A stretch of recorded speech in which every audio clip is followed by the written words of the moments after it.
El pintor y su obra.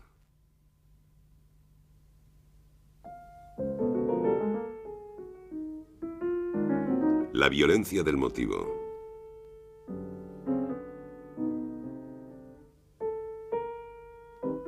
Montaña Sainte-Victoire.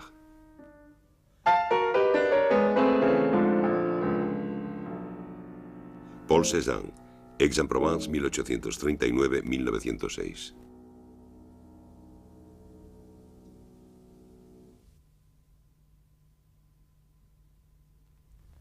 Soy el primitivo del camino que he descubierto.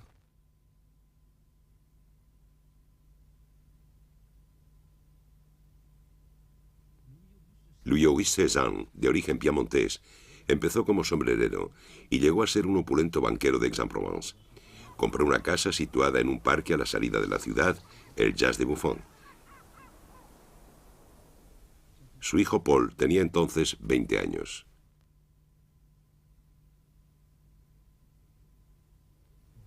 Para decorar el salón familiar, el joven pintor inventó las 4 estaciones. Al fondo, detrás del otoño, una montaña.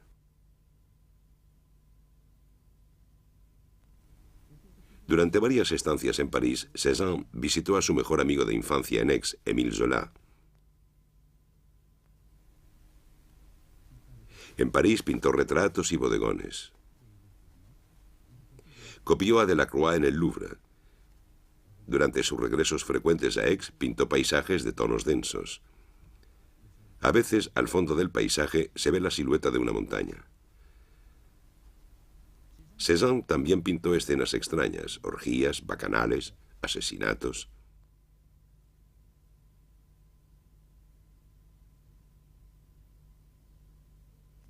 Un cuadro para Zola. Plutón arrastra a Proserpina a los infiernos. Al fondo se ve una montaña con la cima truncada. Un paisaje industrial cerca de Aix. Al fondo aparece la línea azul del mismo macizo. Esta vez se reconoce bien la montaña de Sainte-Victoire que se alza a las puertas de Aix. François-Marie Granet, a principios del siglo XIX, incluyó la montaña en sus cuadros con una obstinación precursora de la de Cézanne. En el Museo Granet, el Museo de Bellas Artes de Aix, Cézanne pudo ver sus cuadros. 60 millones de años antes solo había mares, pantanos o marismas que poco a poco se fueron rellenando de sedimentos. Esta corteza se levantó, se plegó, se elevó hasta el cielo. Los pliegues calizos se tumbaron, se rompieron, se erosionaron. Su rotura formó sobre el llano un farallón de 12 kilómetros de largo. Invasiones de los teutones, de los ambrones, reconquista del país por César, ciudadelas, batallas oscuras.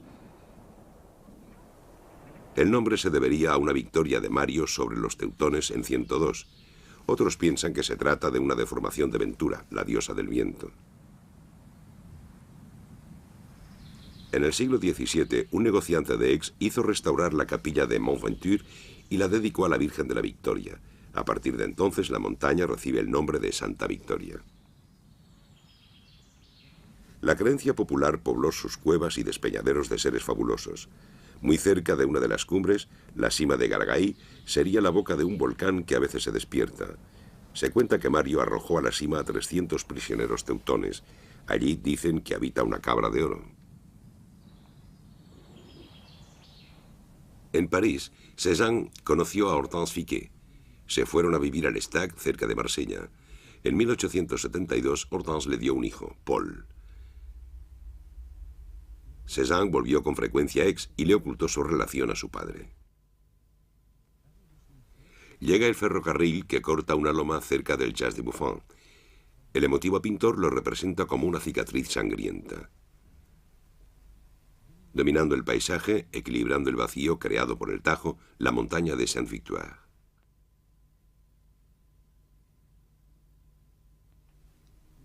En los años siguientes, Cézanne trabajó en Pontoise y Auvers-sur-Oise con Camille Pissarro. Pissarro le inició en la pintura al aire libre. Le enseñó a dominar sus impulsos más profundos y a concentrarse en el motivo.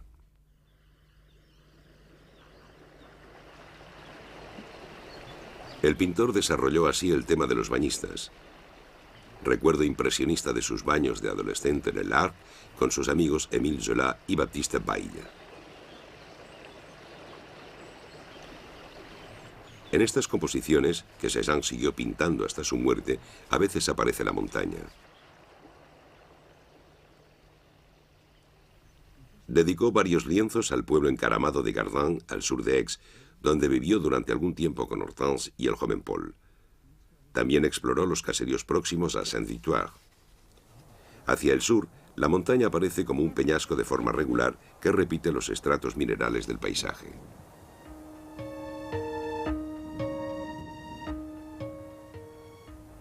Gama limitada de colores, aridez, sencillez de las líneas. Cézanne desarrolla un estilo nuevo, una especie de primitivismo. Cézanne se instaló en el Jazz de Buffon. Había regularizado su situación con Hortense casándose con ella. Su padre murió y le dejó una sustanciosa herencia. Naturalezas muertas. Pintaba sobre todo al aire libre y a menudo en el parque. En el fondo, pintados con pinceladas fluidas, el cielo pálido y la silueta gris azulada de Sainte-Victoire. La cumbre queda oculta por un bosquecillo. Montaña aún lejana como prohibida.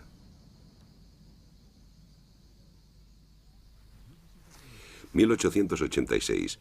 Zola publica La Obra, una novela en la que aparece un pintor de talento pero fracasado que termina suicidándose. El novelista se ha inspirado en Manet y en Monet, pero sobre todo en su amigo de la infancia Cézanne. Es la dolorosa ruptura de una amistad de 30 años.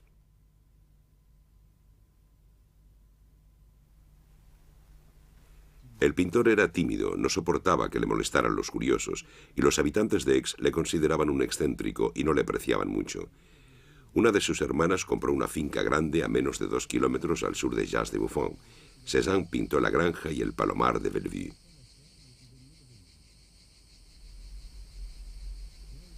Desde allí, también pintó varias veces la Sainte-Victoire, y durante 20 años continuó pintándola. La montaña, vista desde una decena de lugares alrededor de Aix-en-Provence, todos ellos al oeste.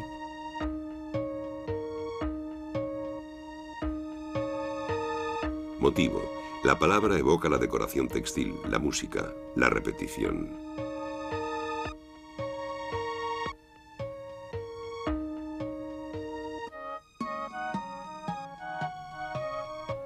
...45 acuarelas, 36 cuadros que hoy están repartidos por numerosos museos de todo el mundo.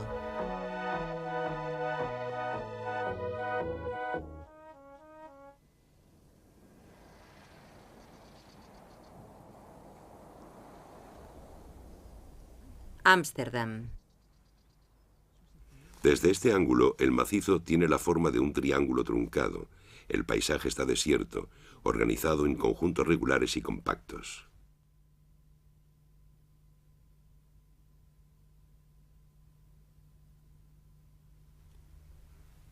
Una nube rosa de formas femeninas.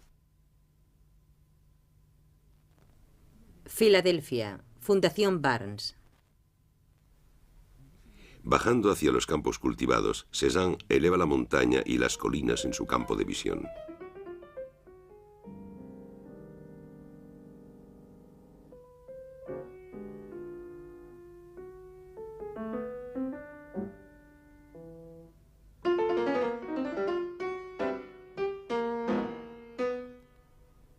Londres, Colección Berggruen. No hay superficies lisas, sino una amalgama de pequeñas pinceladas oblicuas.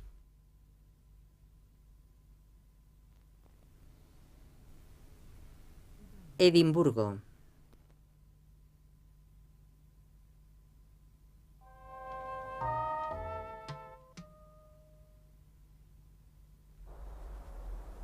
Un poco más al sur de Bellevue, en un lugar llamado Montbriand, la meseta se prolonga en una loma arbolada que domina el valle del Arc. París. Cézanne pintó el valle desde un viso de esa loma, un aljibe en terraza cuyo borde aparece en el cuadro. A la derecha, el viaducto del ferrocarril atraviesa el Arc, describiendo una amplia curva hacia Aix, situado a la izquierda detrás de los árboles. La curvatura de ese viaducto fascinó a Cézanne, que desde este mirador veía la construcción de frente y por tanto casi rectilínea.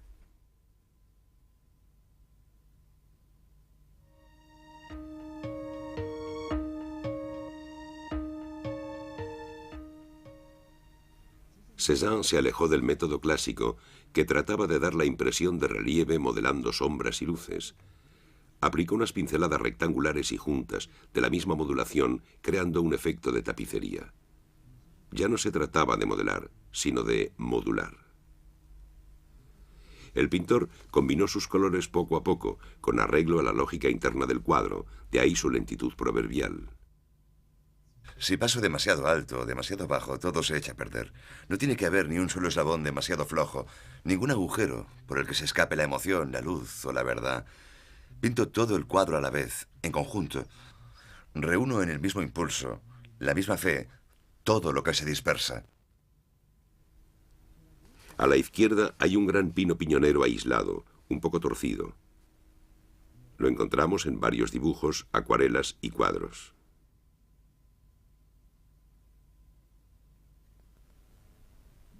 Nueva York. El pintor ha bajado la loma y se ha acercado al gran pino. Ahora está situado en el eje de curvatura del árbol y lo ve rectilíneo. Lo más importante en un cuadro es encontrar la distancia adecuada. El árbol se encuentra a unos 30 metros. El caserío de Beauval está a poco más de 1 kilómetro. El centro del viaducto a 3 kilómetros. La colina de Grand Carme a 7. La cresta de Sangles a 11 y la cumbre del Saint-Victoire a 13 kilómetros. En realidad, el paisaje es profundo, más bien vacío, y el relieve suave de la montaña atrae la vista hacia la lejanía. Pero este paisaje, visto por el pintor, parece menos profundo y al mismo tiempo mucho más lleno, porque Cézanne engaña con el monte, lo acerca, lo agranda, recurre a toda clase de artificios para que esté más presente. Por ejemplo, une espacios distintos. Al igual que el viaducto une los dos márgenes del Valle del Arc, el tronco del árbol del centro y las masas oscuras de las ramas juntan los primeros planos del paisaje con el fondo. Las líneas de fuga, que podrían dar profundidad, son eliminadas. Solo unas líneas diagonales polarizan el cuadro hacia la izquierda, reduciendo aún más la progresión hacia el fondo. Por último, las formas se repiten. La carretera sinuosa parece un reflejo de las curvas de la montaña. Las ramas del pino, cercanas al ojo del espectador, son un eco de las laderas alejadas.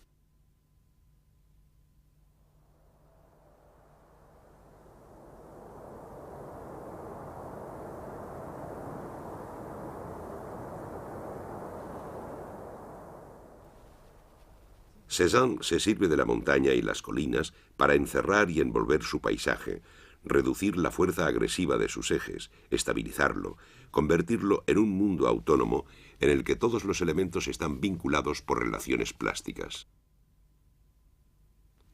Espacio unificado, equilibrio de las líneas, las masas y los colores. Cézanne se incorpora a la tradición del pintor al que más admira, en el que precisamente la montaña desempeña a menudo un papel fundamental. Quiero volver a hacer Poussin del natural. No se trata de recuperar el orden del gran siglo ni las técnicas de ilusión y representación de las materias, sino de recomponer un nuevo clasicismo uniendo el motivo y la sensación. Cézanne pinta sus paisajes eliminando la historia, la anécdota, lo pintoresco, hasta los personajes. En el primer plano, en la carretera excepcional en los paisajes de Saint-Victoire, un personaje encorvado parece avanzar. Washington, Phillips Collection.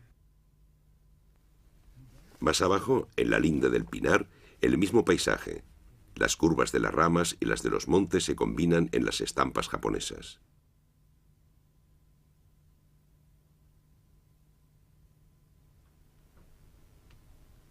Londres, Instituto Courtauld.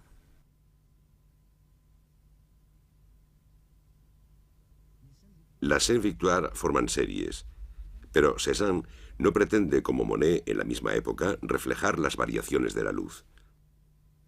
Para Cézanne, el paisaje de Saint-Victoire es ante todo una experiencia formal. Surcar el espacio, analizar todas sus parcelas según los principios impresionistas y volver a fundirlo en un nuevo orden arquitectónico. Pero esta experiencia no habría sido completa si Cézanne no hubiera intentado transcribir también no lo que veía, sino lo que sentía.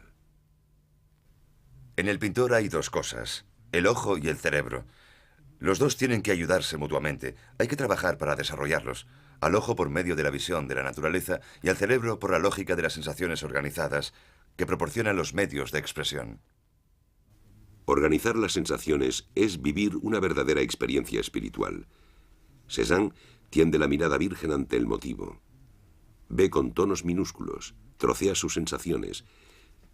Cada pequeña pincelada concentra la visión plástica, la sensación y el recuerdo, y también el pensamiento puro, la búsqueda de un sentimiento oculto de la naturaleza. La pincelada cimenta el mundo, le da una estructura, quizá un sentido.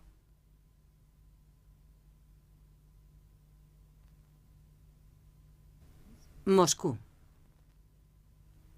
Al final, el pintor se detiene al pie de la colina. El cambio de lugar del caballete ha transformado por completo el paisaje.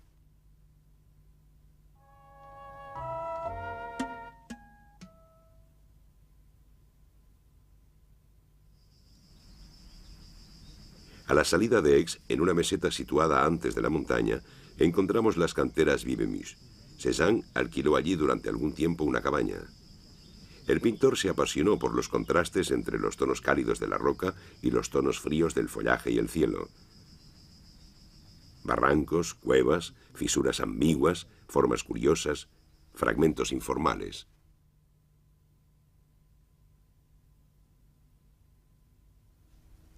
Y siempre la montaña.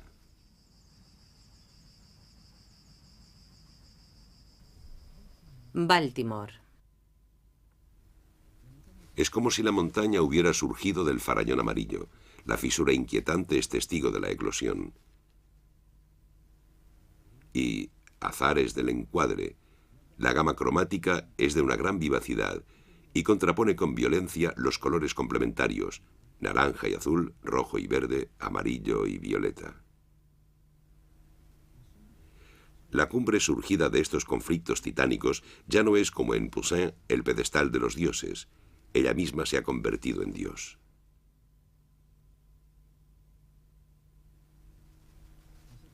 En esa época, Cézanne vivía solo, huraño, separado de su mujer y su hijo, que pasaban casi todo el tiempo en París. Uno de los caminos preferidos era la carretera de Etolonais, una carretera local que comunicaba Aix con los caseríos del sur de la montaña. Cézanne pintaba en el borde de la carretera, a unos 100 metros del par de grandes pinos piñoneros que se pueden ver en las fotografías antiguas.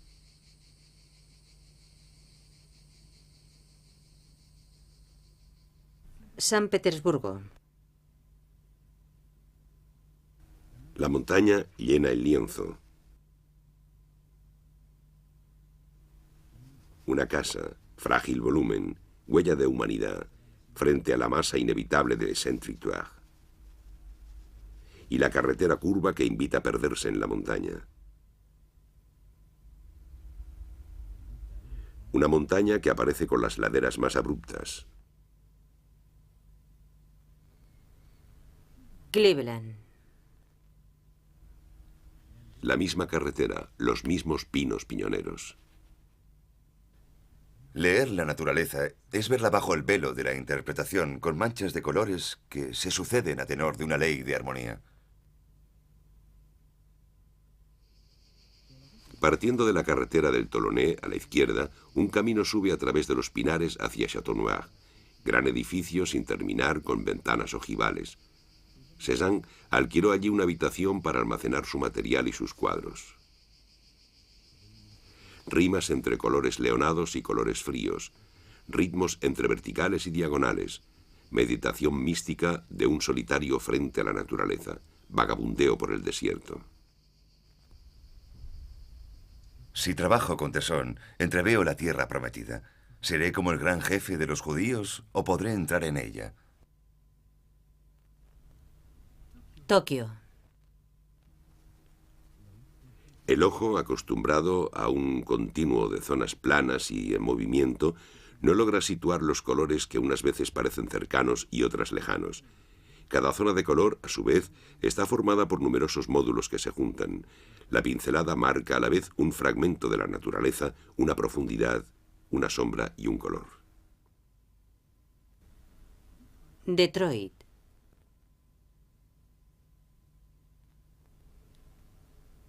Grosse Pointe Shore, Michigan. Al final solo queda la cumbre por encima de unos relieves pelados, como un cristal duro formado por grandes estelas de tonos delicados. La montaña, con sus pliegues, sus estratos, en su evidencia geológica. París. En esos mismos emplazamientos, Cézanne también pintó numerosas acuarelas.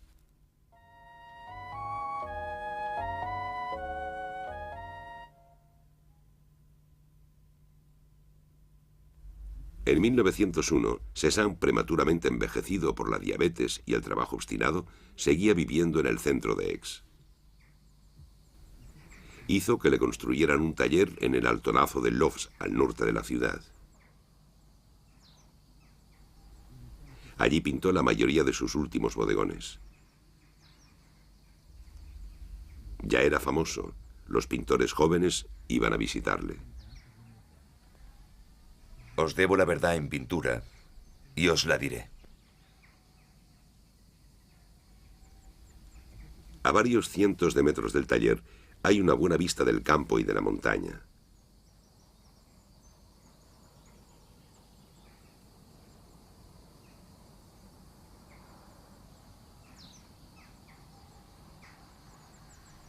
Cézanne pintando una de esas Sainte-Victoire vistas desde Louvre, de las que hará muchas versiones, acuarelas y óleos.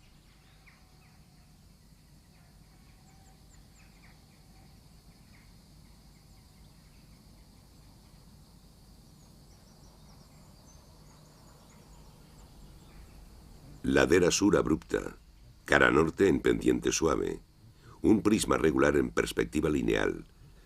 Llevado al lienzo, este volumen complejo forma un triángulo rectángulo. Triángulo obsesivo, signo mágico que sobrevive solitario en medio de un paisaje devastado. Nueva York. Colección Perlman. La sensación de color ha hecho explotar la pincelada bien ordenada. La energía del color se desborda, llamea, borra los objetos, reúne la tierra y el cielo, el día y la noche.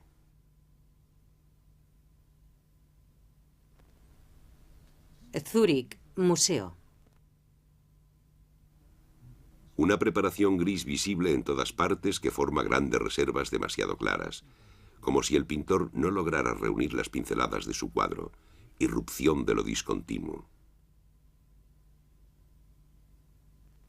Zúrich, colección Birl.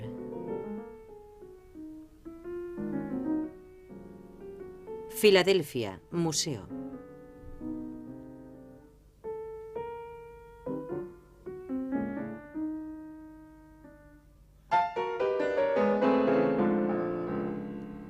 Filadelfia, colección Annenberg. Los contornos se borran poco a poco, los volúmenes se vuelven móviles, palpitantes. Kansas City. Violeta, verde, ocre y azul. Violencia de los contrastes, inminencia del desastre. Moscú. El verde ha invadido el cielo. El paisaje ya no es más que una explosión caótica de pinceladas guerreras donde chocan los ocres y los verdes. Campo de batalla estriado de pinceladas moradas que parecen caídas de la montaña, tinieblas que socavan el espacio.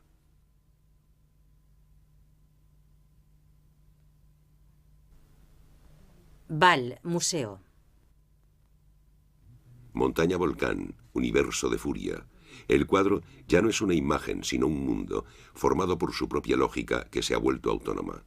El espacio ya no tiene límites, es múltiple, infinito, da miedo. Las cosas sin límites de la naturaleza me atraen.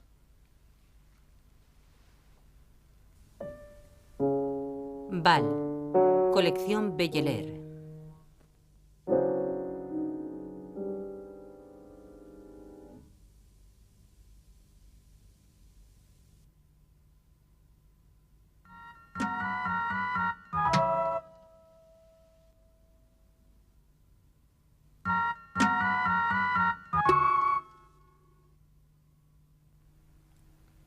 Un día, pintando su motivo de siempre, una lluvia fría de otoño, un lavandero encuentra al pintor sin sentido, le lleva a su casa en su carretilla. Cézanne se levanta para pintar a su jardinero. Muere varios días después.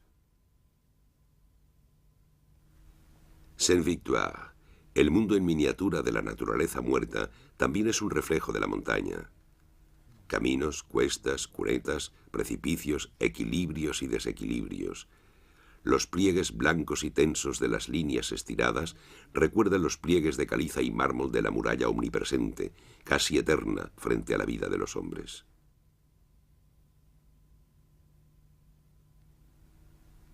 Los estratos geológicos son como los de la memoria.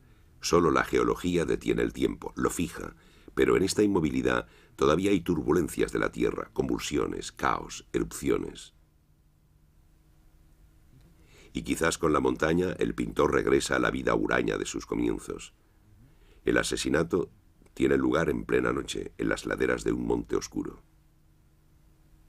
En el rapto, el macizo de escarpadas pendientes es la guarida infernal hacia la que Plutón arrastra a Proserpina. La montaña con sus abismos, sus barrancos, sus cuevas, fue percibida al principio como un mundo negro, femenino. Un cuadro de 1875-1876, Lo eterno femenino, pone en escena alrededor de una mujer desnuda que se ofrece, bajo un dosel abierto, a varios personajes de la comedia social. Un poco apartado vemos al pintor. En el cuadro solo ha puesto una simple forma, una forma de montaña. Pero el lado negro ha engendrado su revés luminoso, olímpico. La montaña también es prisma, cristal radiante que capta la luz del sol y que, lentamente, purifica al pintor de sus maleficios. Sainte-Victoire, una santidad obtenida a través de la pintura, una victoria del pintor sobre los habitantes de Aix, sobre los amigos de infancia que le traicionaron, sobre los demás pintores. La montaña de Cézanne es su Olimpo, su Fujiyama. Y más aún, Empédocles, fascinado por su volcán, acabó arrojándose al Etna. Cézanne se mató pintando su montaña, dedicado por completo a la pintura. Ya solo pintura. Se identificó con su motivo. Él mismo se convirtió en ese pliegue enorme de caliza que se alza y se inclina, ola de tierra inmóvil que sin embargo se mueve.